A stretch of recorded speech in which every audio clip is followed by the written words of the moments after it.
ಆರೋಪಗಳು ಮಾಡ್ತಾ ಇರೋ ವಿಚಾರದಲ್ಲಿ ಇದು ಸತ್ಯಕ್ಕೆ ದೂರವಾದ ವಿಚಾರ ಅಂತ ನಾವು ಹೇಳುತ್ತಾ, ಈ ಭಾಗದಲ್ಲಿ ಇದುವರೆಗೂ ನಾವು ಕಂಡಂತೆ ಶಾಸಕರು ಬಡವರ ಬಗ್ಗೆ ಆಗ್ಬೋದು, ಯಾವುದೇ ರೀತಿಯ ಸಾರ್ವಜನಿಕರಾಗ್ಬೋದು, ಜಾತಿ ಭೇದ ಇಲ್ಲದೆ ಅವರು ಕೈಲಾದಷ್ಟು ಸಹಕಾರ ಮಾಡಿಕೊಂಡು ಹೋಗ್ತಾ ಇದ್ದಾರೆ.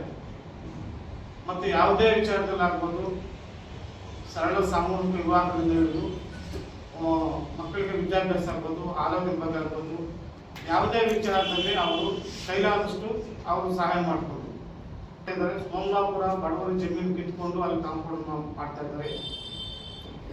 ಆದರೆ ಸೋಮಲಾಪುರ ಆ ಒಂದು ಜನಾಂಗದವರು ಇದುವರೆಗೂ ಯಾರು ನಮ್ಮ ಜಮೀನನ್ನ ಏನು ಸುಬ್ಬಾರೆಡ್ಡಿ ಮಾಡ್ಕೊಂಡಿದ್ದಾರೆ ಅಂತ ಯಾವ ಸದ್ಯಕ್ಕೆ ಮುಂದೆ ಬಂದಿಲ್ಲ. ಈಗ ಮಾರಾಟ ಮಾಡುವವರ ಜಮೀನಿಗೆ ಅಲ್ಲಿ ಕಾಂಪೌಂಡ್ ಹಾಕೊಂತ ಇದ್ದಾರೆ.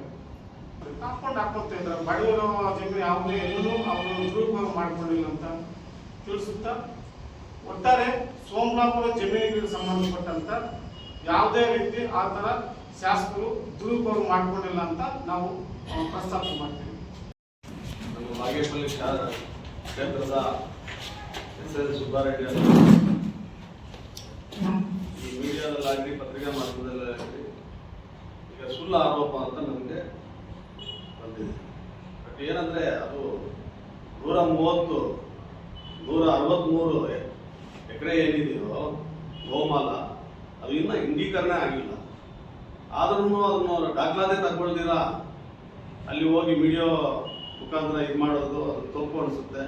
ಯಾಕಂದ್ರೆ ಸುಮಾರು ಈಗ ಈಶಾ ಫೌಂಡೇಶನ್ ಇದೆ, ಅಲ್ಲಿ ದಿವಂಗತ ದಂಡೋರದಲ್ಲಿ ಇದು ಒಟ್ರೇಪಲ್ಲಿ ವೆಂಕಟರಮಣಪ್ಪ ಅಂತ ಅಲ್ಲಿ 150 ಸೈಟ್ ಮಾಡಿದ್ರು. ನಮ್ಮ ಮಾಧ್ಯಮ ಮಿತ್ರರು ಒಬ್ಬರು ಹೋಗಿ ಅಲ್ಲಿ ಇದು ಮಾಡಿಲ್ಲ. ಈಗ ರಾಜಕೀಯವರು ಅದರಲ್ಲಿ ಇದು ಮಾಡಿಲ್ಲ. ಈಗ ಈಶಾ ಫೌಂಡೇಶನ್ ಮಾತ್ರ ಅಲ್ಲಿ ಏನನ್ನ ಮಾಡ್ಕೊಂಡು ಹೋಗ್ಬೋದು. ಅದೇ ತಮಿಳುನಾಡಲ್ಲಿ ಅವರು ಸ್ಟಾಲಿನ್ ಗೌರ್ಮೆಂಟ್ ಅಲ್ಲಿ ಅಲ್ಲಿಂದ ಅವ್ರಿಗೆ ಉಚ್ಚಾರಣೆ ಮಾಡಿ ಕಳಿಸಿರೋದು. ಇಲ್ಲಿ ಬಿಜೆಪಿ ಗೌರ್ಮೆಂಟ್ ಇತ್ತು, ಬಂದರು ಸೇರ್ಕೊಂಡ್ರು. ಎಷ್ಟು ಜನ ಬಡವ್ರಿಗೆ ಅಲ್ಲಿಗೆ ಇದಾಗಿದೆ. ಅದನ್ನು ಬಿಟ್ಟು ಇದನ್ನೇ ಒಂದು ನೆಪ ಇಟ್ಕೊಂಡು ಶಾಸಕರು ಗೋವಿಂದ ಗೋವಿಂದ ಗೋಮಾಲ ಅಂತ ಹಾಕೋದು, ಇದೆಲ್ಲ ತುಂಬಾ ನಮಗೆ ಬೇಜಾರಾಗಿದೆ. ಈಗ ನಾವೇ ಶಾಸಕರ ಹತ್ರ ಮಾತಾಡಿದ್ದೇವೆ. ಸೋಮಲಾಪುರ ದಲಿತರು ಎಷ್ಟು ಜನ 57 ಹಾಕೊಂಡಿದ್ದಾರೆ, ಅವ್ರಿಗೆಲ್ಲ ನೀವು ಬಿಡಿಸ್ಬೇಕನ್ನ. ನೀವು ಅದಕ್ಕೆ ಇದು ಮಾಡಬಾರ್ದು. ನಾನು ನೋಡಪ್ಪ, 1 ಕುಂಟೆ ಅಲ್ಲ 10 ಕುಂಟೆನೂ ಅವ್ರಿಗೆ ನಾನು ತೊಂದರೆ ಮಾಡಲ್ಲ. ಈಗ ಏನಿದೆಯೋ ಅವ್ರಿಗೆ ನಾನೇನು ತೊಂದರೆ ಮಾಡೋ ಕಾಲಕ್ಕೆ ನಾನು ರಾಜೀನಾಮೆ ಕೊಡೋಕ್ಕೂ ರೆಡಿಯಾಗಿದ್ದೀನಿ. ಅದು ಬಿಟ್ಟರೆ ಸುಮ್ಮನೆ ಇವ್ರು ಆರೋಪ ಮಾಡ್ತಾ ಇದ್ದಾರೆ. ಇವರು ಯಾವ ಥರ ಇದು ಮಾಡ್ತಾರೆ ಅಂತ ನನಗೂ ಇದು ಅನುಭವವಾಗಿದೆ ಅಂತ ನಮ್ಮ ಹತ್ರ ಇದು ಮಾಡಿಕೊಂಡ್ರು. ದಯವಿಟ್ಟು ಇದೆಲ್ಲ ನಿಮಗೆ ಬೇರೆ ಥರ ಇದು ಮಾಡಿಕೊಂಡು ನೀವು ಅದನ್ನು ಮನಸ್ಸಲ್ಲಿ ಇಟ್ಕೊಂಡು ಅದು ಬೇರೆ ಥರ ಇದು ಆಗಬಾರ್ದು ಅಂತ ನಾನು ಈ ದಲಿತ ಸಂಘರ್ಷ ಸಮಿತಿ ಮೂಲಕ ನಾನು ಹೇಳ್ತಾ ಇದ್ದೀನಿ. ಒಂದು ವಿಡಿಯೋ ಮಾಡಿ ಬಿಟ್ಟಿದ್ರು. ಆವತ್ತೇ ನಾವು ಮೀಟಿಂಗ್ ಕರೆದು ಬಂದೋಬಸ್ತ್ ಮಾಡಿದ್ವಿ. ಆವತ್ತು ನಾವು ಮೀಡಿಯಾ ಮುಂದೆ ಬರೋಣ ಅಂತ ಹೇಳಿದ್ವಿ. ಶಾಸಕರೇನೆ ಬೇಡಪ್ಪ, ಅಲ್ಲೇ ವಯ ಮೀಡಿಯಾ ಅಲ್ಲೇ ಹೋಗಿ ಯಾರು ಬರ್ತಾರೆ ಬರಲಿ, ಸ್ವಲ್ಪ ಟೈಮ್ ತಗೊಳ್ಳೋಣ ಅಂತ ಹೇಳಿದ್ರು. ನಾನು ಬೇರೆ ಬೇರೆ ಆ್ಯಂಗಲ್ ತಗೊಳ್ತಿದ್ದು. ನೀವು ರಾಜಕೀಯದಲ್ಲಿದ್ದೀರಾ, ಯಾಕಂದರೆ 3 ಸಾರಿ ಗೆದ್ದಿದ್ದೀರಾ, ನಿಮ್ಮ ಮೇಲೆ ಕಣ್ಣಿದೆ ಬೇರೆ ವರ್ಷಲ್ಲ ಕೂಡ. ಬನ್ನಿ ಅಲ್ಲೇ ಹೋಗೋಣ ನಾನು ಬರ್ತೀನಿ. ಫಸ್ಟಿಂದ ನಿಮ್ಗೆ ಹೇಳ್ಬೇಕಂದ್ರೆ ಅದು ಜಮೀನು ಇನಾಮತಿ ಅಂದರೆ ಜೋಡಿದಾರಿ ಇನಾಮತಿ. ಅದು ಇವಾಗ ಇದೇ ಸ್ವಾಮಿಗಳು ಗುಡಿಬಂಡೆ ಲಕ್ಷ್ಮೀ ನರಸಪ್ಪ ಅವರಿಗೆ ಪುನರ್ಮಂಜೂರಿ ಆಗಿದ್ರು. ಅವರು ಸರ್ವೆ ಮಾಡ್ಕೊಂಡಿರಲ್ಲ, 87 ನಂಬರ್ ಮಾಡ್ಕೊಂಡಿದ್ದಾರೆ. 20 ಬಿನ್ ಸೋನ್ ST ಬ್ರಾಂಚ್ಗೂ ಅವ್ರಿಗೂ ಕೂಡ 3 ಎಕರೆ ಜಮೀನಿದೆ. 29 ಅದನ್ನ ಪಹಣಿ ಇಂಡೀಕರಣ ಮಾಡಬೇಕಾಗಿತ್ತು, ಮಾಡಿಲ್ಲ. 123 ಎಕರೆನೂ ನೋಡಿದ ತಕ್ಷಣ 123 ಸರ್ಕಾರಿ ಕಳಿಸಿದ್ದಾರೆ ಅನ್ನೋದು ಪಾಪ ಯಾರೋ ಕಾಣದವರು, ಗೊತ್ತಿದ್ದವರು ಲೆಟ್ಗೇರ್ ಪೇ ಮಾಡಿರೋದು ನಮ್ಗೆ ಗೊತ್ತಿಲ್ಲ. ದಾಖಲೆ ತಗೊಳ್ಳಿ, ದಾಖಲೆ ಇದೆ. 39 ಚಿಲ್ಲರೆ ಎಕರೆ ಅದರಲ್ಲಿ ಇಂಡೀಕರಣ ಆಗಬೇಕು. ಅದರಲ್ಲಿ 163ರಲ್ಲಿ ಹೋದ್ರೆ ಮಿಕ್ಕಿದ್ದು ಗೋಮಾಳ ಅಂತ ಇದೆ. ಮಂಜೂರು ಮಾಡಬೇಕಂದ್ರೆ ಇವರಿಗೆಲ್ಲ ಕೂಡ ಸರ್ಕಾರಿ ಅದರಲ್ಲಿ ಮಂಜೂರು ಮಾಡೋಕ್ಕೆ ಏನಿದೆಯೋ ನನಗೆ ಗೊತ್ತಿಲ್ಲ.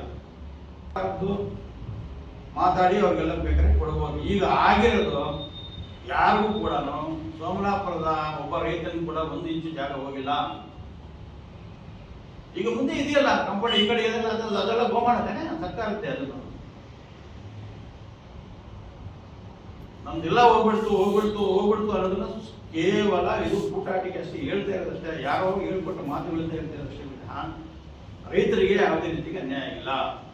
ಅದರಲ್ಲಿ ಆ ಗುಟ್ಟು ಇದ್ರಲ್ಲ, ಒಪ್ಕೊಂಡು ಬಂದ್ರಲ್ಲ, ಅವ್ರೇನು ಹೊಸದಾಗೇ ಇರಲಿಲ್ಲ. ಯಾಕಂದ್ರೆ ಅವತ್ತಿದ್ದಾರೆ, ಇವತ್ತು ನಾನು ಬಿಟ್ಟು ಎಲ್ಲೋ ಹೋಗ್ಲಿ ಅಂತ ಅಳ್ತಾ ಇದ್ದಾರೆ ಪಾಪ. ನಮ್ಮ ಅಣ್ಣ ಅನ್ಕೊಂಡಿದ್ದೆ ನಾನು, ಅವ್ರ ಸಮುದಾಯ ಬೇರೆ, ನಾನು ಸಮುದಾಯ ಬೇರೆ ಅಂತ ನಾನು ಗೊತ್ತಿರಲಿಲ್ಲ. ಅಂತಮ್ಮದ ಥರ ಬಂದ್ಕೊಂಡು ಅಳ್ತಾ ಇದ್ದಾರೆ ಪಾಪ. ಅದು ಹೆಂಗೆ ಬಂತು, ಅದು ಹೆಂಗೆ ಬರ್ತಾ ಇದ್ದೀವಿ, ಅದು ಹೆಂಗೆ ಕ್ರಿಯೇಟ್ ಆಗ್ತಿದೆ ನನಗೆ ಪರಮಾಶ್ಚರ್ಯ ಆಗುತ್ತೆ.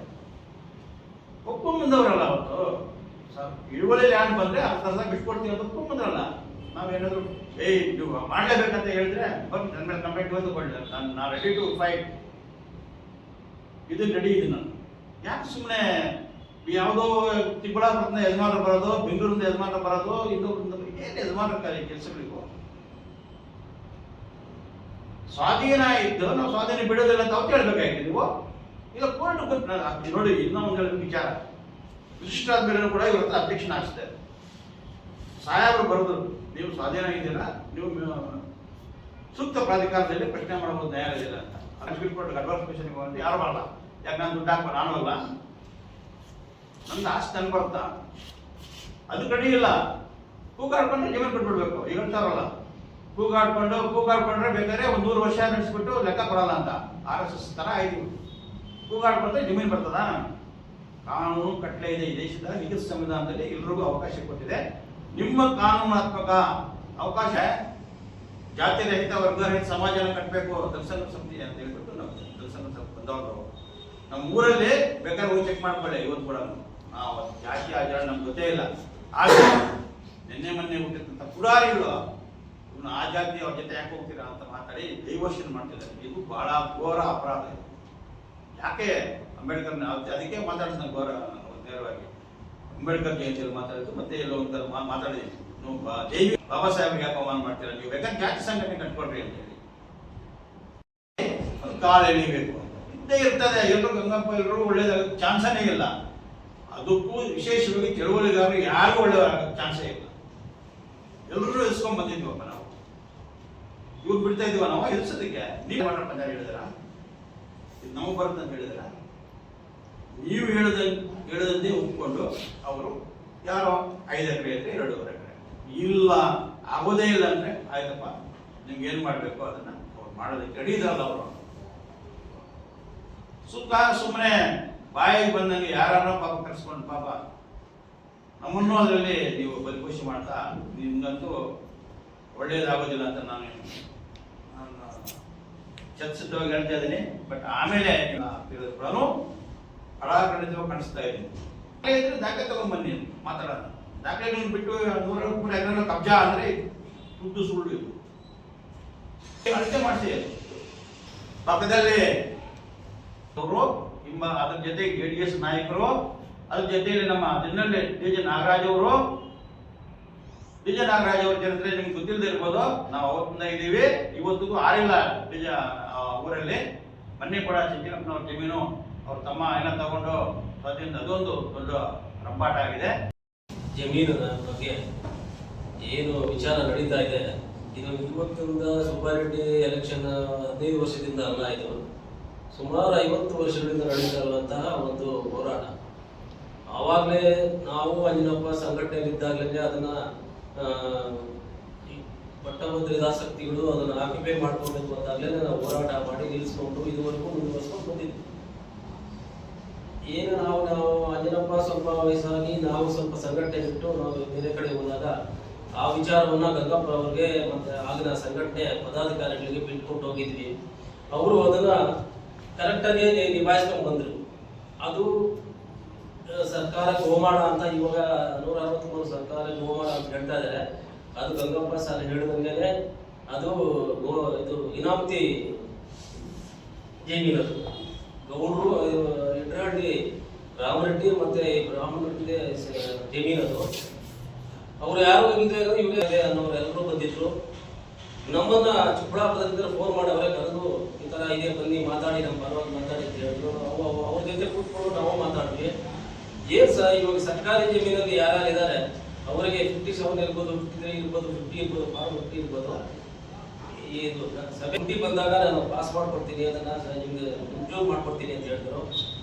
ಕೊಂಡ್ಕೊಂಡ ಜಮೀನಲ್ಲಿ ಯಾರಾದ್ರೂ ಇದ್ರೆ ಗಂಗಪ್ಪಣ್ಣ ಹೇಳ್ದಂಗೆ 1 ಎಕರೆ ಇದ್ರೆ 1/2 ಎಕರೆ, 2 ಎಕರೆ ಇದ್ರೆ 1 ಎಕರೆ ಕೊಡೋದು ಅಂತ ಅಲ್ಲಿ ಒಪ್ಕೊಂಡು ಯಾರು ಏನು ಇವಾಗ ಏನ್ ಹೇಳ್ತಾರೆ, ನಮ್ಗೆ ಬೆದರಿಸಿದ್ರು ಅಂತ. ಯಾರು ಬೆದರ್ಸಕ್ಕೆ ಅಲ್ಲೇನು ಸಣ್ಣ ಮಕ್ಕಳೆಲ್ಲ ಬೆದರ್ಸೋದಕ್ಕೆ ಎಲ್ಲ ದೊಡ್ಡವರೇ ಬಂದಿದ್ದು, ವಯಸ್ಸಾಗಿರೋರು ಬಂದಿದ್ದು.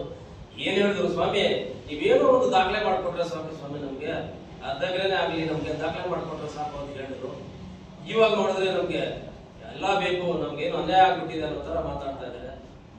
ಮತ್ತೆ ಲಗ್ಮೇನಹಳ್ಳಿಯಲ್ಲೂ ಮಾತಾಡಿದ್ವಿ, ಆ ತರ ನಮ್ಮವ್ರಿಗೆ ಏನಾದ್ರು ಜಮೀನು ಹೋಗುತ್ತೆ ಅಲ್ಲ, ಜಮೀನು ಅವ್ರಿಗೆ ಇಲ್ದಂಗಾಗುತ್ತೆ ಅನ್ನೋ ತರ ಇದ್ರೆ ನಾವು ಶಾಸಕರ ಹತ್ರ ಕೂತ್ಕೊಂಡು ಎಲ್ಲ ಪದಾಧಿಕಾರಿಗಳು ಕೂತ್ಕೊಂಡು ಅವ್ರ ಹತ್ರ ನಮ್ಮವರ ಪರವಾಗಿ ಮಾತಾಡೋಣ ಅಂತ ಹೇಳಿದ್ವಿ. ನಾವು ಇದುವರೆಗೂ ಅವರು ಯಾವುದೇ ಅದ್ರ ಬಗ್ಗೆ ನಾವು ಸುಬ್ಬಾರೆಡ್ಡಿಗೆ ಓಟ್ ಹಾಕಿ ನಾವು ಇದು ಮಾಡಿ ಹಂಗ್ ಮಾಡಿ ಹಿಂಗ್ ಮಾಡಿ ಕಾಂಗ್ರೆಸ್ಗೆ ಓಟ್ ಹಾಕಿ ಅಂತ ಹೇಳ್ತೀವಿ. ಹಿಂದಿಗಡೆ ನಾವೇ ಅವ್ರನ್ನ ಪ್ರತಿಭಟನೆ ಮಾಡ್ತೇವೆ ಅವ್ರ ವಿರುದ್ಧವಾಗಿ. ನಾವು ಓಟ್ ಹಾಕಿದವರು ನಮ್ಮ ಹಕ್ಕು ಕೇಳೋಕೆ ನಮ್ಗೆ ಅಧಿಕಾರ ಇರುತ್ತೆ, ಅದೆಲ್ಲ ಹೇಳಿದೀವಿ. ಯಾವುದೇ ದಲಿತರಿಗೆ, ಅಲ್ಲಿರೋರಿಗೆ, ಬಡವರಿಗೆ ಯಾವುದೇ ಜಮೀನು ತೊಂದರೆ ಆಗಲ್ಲ. ಇವಾಗ್ಲೂ ಅದೇನು ಅಂತ ಇದಿಲ್ಲ. ಮಾತಾಡ್ತಾ ಇದ್ದಾರೆ, ನಮ್ಮ ಹತ್ರ ವಿಡಿಯೋ ಕ್ಲಿಪ್ಗಳು ಇದೆ, ಆಡಿಯೋ ಕ್ಲಿಪ್ಗಳು ಇದೆ. ನಾವು ಆಲ್ರೆಡಿ ನಮ್ಗೇನು ಬೇಕಿಲ್ಲ, ಏನೋ ನಿಮ್ಗೋಸ್ಕರ ಹೋರಾಡ್ತಿದೀವಿ ಅಷ್ಟೇ. ನಮ್ಗೇನು ಜಮೀನು ಅಲ್ಲಿಂದ ಜೀವನ ಮಾಡ್ಬೇಕಾಗಿಲ್ಲ. ಏನ್ ಸೋಮನಾಪುರ ಕಟ್ಕೊಂಡು ನಾವೇನ್ ಮಾಡ್ಬೇಕು, ನಾವು ಮನಸ್ಸು ಮಾಡಿದ್ರೆ 5 ಲಕ್ಷ ನಾವು ಆಲ್ರೆಡಿ ಕೂಡ ರೆಡಿ ಇದ್ದಾರೆ, ನಾವು ರೆಡಿ ಇದೀವಿ. ನಮ್ಗೆ ನಿಮ್ಗೋಸ್ಕರ ನಾವು ಹೋರಾಡ್ತಾ ಇದ್ದೀವಿ, ಎಲ್ಲ ನಡೀತಾ ಇದೆ. ಒಳ್ಳೆ ಶಾಸಕರ ಮೇಲೆ, ಸಭ್ಯ ಶಾಸಕರ ಮೇಲೆ ಈ ತರ ಮಾತಾಡ್ತಾ ಇರೋದು ಏನು ಒಳ್ಳೇದಲ್ಲ. ಇದು ಬಡವರಿಗೆ ತೊಂದರೆ ಆಗ್ದಿರ ನಾವು ಸುಬ್ಬಾರೆಡ್ಡಿ ಅವ್ರಿಗೂ ಒಂದು ಮನವಿ ಮಾಡ್ಕೊಳ್ತಾ ಇದೀವಿ, ಅಧಿಕಾರದವ್ರಿಗೂ ಒಂದು ಮನವಿ ಮಾಡ್ಕೊಳ್ತೀವಿ. ಬಡವ್ರಿಗೆ ತೊಂದರೆ ಆಗ್ದಿರ ಅವ್ರ ಜಮೀನು ಏನು ಇಲ್ಲೂ ಯಾರಾಗಿದೆಯೋ ಅವ್ರಿಗೆ ಎಲ್ರಿಗೂ ಮಾಡ್ಕೊಡ್ಬೇಕಂತ ಹೇಳ್ತಾ ಈ ಪತ್ರಿಕಾಗೋಷ್ಠಿಗೆ ಚೀಫ್ ಮಿನಿಸ್ಟರ್ ಕೊಟ್ಟವ್ರೆ. ಇನ್ನು ಸರ್ಚ್ ಮಾಡಿ ದಾಖಲೆ ಸರ್ಚ್ ಮಾಡಿದ್ರೆ ಇದ್ದಾರೆ. ಸೇರೋಣ, ನೋಡೋಣ, ದಾಖಲೆ ತರ್ತೀವಿ. ನಾನು ಕೊಡೋಕೆ ರೆಡಿ ಇದ್ದೆ, ಬಟ್ ನನ್ನ ದಾಖಲೆ ವಿಶ್ವಾಸ ಇರಲಿಲ್ಲ ಅವ್ರಿಗೆ. ಈಗ ಸಮಾಜ ಹಂಗೆ ಈ ಭೂಮಿಗೆ ವ್ಯಾಲ್ಯೂ ಬಂದಮೇಲೆ ಸಮಾಜ ಎಲ್ಲರನ್ನೂ ಹುಡುಕೊಂಡ್ಬಿಡುತ್ತೆ. ಅಣ್ಣ ಸಂಬಂಧದಲ್ಲೇ ಹುಡುಕೊಂಡ್ಬಿಡಿಸಿದೆ, ಸಂಘಟನೆಗಳು ಹುಡುಕೊಂಡ್ಬಿಡಿಸಿದೆ. ಅವರ ಅಭಿಪ್ರಾಯ ಅವ್ರಿಗೆ ಸರಿ ಅನಿಸ್ತಾ ಇದೆ. ದಾಖಲೆಗಳನ್ನ ಆಧಾರವಾಗಿ ಬನ್ನಿ ಅಂತ ತಗೊಂಡ್ಬರ್ತೀವಿ ಅಂತ ಹೋದವರು ಇವತ್ತವರೆಗೂ ಅದಕ್ಕೆ ಡಿಸ್ಕಷನ್ ಮಾಡಿಲ್ಲ. ನಾವು ಅವ್ರನ್ನ ಕರೆದು ಕೇಳಿದ್ವಿ, ನೀವು ಸಂಘಟನೆಯನ್ನು ಬಿಟ್ಟು ಯಾಕೆ ವಿಡಿಯೋ ಮಾಡ್ಕೊಂಡಿರಲ್ಲಿ ಅಂತ ಕೂಡ. ಅವ್ರಿಗೆ ಏನು ಅನಿಸಿದೆಯೇ ಗೊತ್ತಿಲ್ಲ, ಅವ್ರು ಓದಕ್ಕೆ ಬರಲ್ಲ. ಫಸ್ಟು ಮಾಡಿದ್ವಿ ನಿಜಾನೇ ವಿಡಿಯೋ, ಅವ್ರು ಓದ್ಲಿಕ್ಕೆ ಬರೋದಿಲ್ಲ. ಸ್ವಲ್ಪ ಅಂದರೆ ಸುಮಾರಾಗಿ ಬರುತ್ತೆ, ಒಂದು 5 ಅದನ್ನು ಹೇಳ್ಬಾರ್ದಿತ್ತು, ನಾನು ಹೇಳ್ತಿದ್ದೇನೆ. ಹಾಗಾಗಿ ಹೇಳಿದ್ದಾರೆ. ಅಲ್ಲಿ ಯಾರೋ ಮಾಡಿದ ಜಮೀನಿಗೆ ಇವ್ರು ಸೋಮನಾಪುರದಲ್ಲಿ ತಗೊಂಡಿದ್ದಾರೆ ಜಮೀನು ಅಂತ ಉಪಯೋಗ ತಗೊಂಡ್ಬಂದು, ಅದು ಯಾರೋ ಶಿವಕುಮಾರನವ್ರು ಮಾಡಿದ್ದಪ್ಪ ಆ ಜಮೀನನ್ನು. ಹಾಗಾದ್ರೆ ಯಾರ್ದೋ ಜಮೀನು ತಗೋಬಾರ್ದು ಈ ಭಾಗದಲ್ಲಿ ಅಂತ ಅವ್ರ ಕಾನ್ಸೆಪ್ಟ್ ಇರ್ಬೋದು. ಅಲ್ಲ, ಆ ಥರ ಅನ್ಯಾಯ ಆಗಿದ್ರೆ ಅವ್ರು ಅಪೀಲ್ ಹೋಗ್ಲಿ. ಶಾಸಕರ ಕಡೆಯಿಂದ ಇವತ್ತು ಏನಾಗಿಲ್ಲ, ನಮ್ಮ ಇಸ್ಕೂಲ್ ನಾಯಕರಿಗೆ, ನಮ್ಮ ನಾಯಕರಿಗೆ ಏನಾಗಿಲ್ಲ, ಏನು ಅನ್ಯಾಯ ಆಗಿದೆ ಅವರಾದ ಹೇಳಿ ಹೋಗಿ ಪರ್ಸನಲ್ ಆಗಿ ನಮ್ಮ ಬಗ್ಗೆ, ನಮ್ಮ ಗಂಗಪ್ಪನಿಗೆ, ರಂಗಪ್ಪನಿಗೆ ಎಲ್ಲ ಕ್ಲೀಟ್ ಆಯ್ತು ನಿಂತಿಲ್ಲ ನಾವೇ ಹೇಳ್ಬೇಕಲ್ವಾ. ಇದು ಒಳಗೊಂದು ಹೊರಗೊಂದು ಬೇಡ, ಇದು ಆಗಿರೋದು ಇಷ್ಟೇನೆ. ಅವತ್ತು ಅವ್ರ ಆಬ್ಸೆನ್ಸು, ಇದ್ರ ಮಧ್ಯೆ ಸ್ಕೂಲಪ್ಪನವ್ರ ಹೆಂಡತಿ ಮತ್ತೆ ನಮ್ಮ ಭಾವನವ್ರ ಹೆಂಡತಿ ಎಲೆಕ್ಷನ್ ಸೋತ ಮೇಲೆ ಅದು ಎಕ್ಸ್ಪೋಸ್ ಆಗ್ತಿರೋದಿಲ್ಲಪ್ಪ ಅಂದ್ರೆ ಅಲ್ಲಿಂದ ನಾನು ಹೋಗಿಲ್ಲ, ಅವ್ರು ಹೋಗಿದ್ದಾರೆ.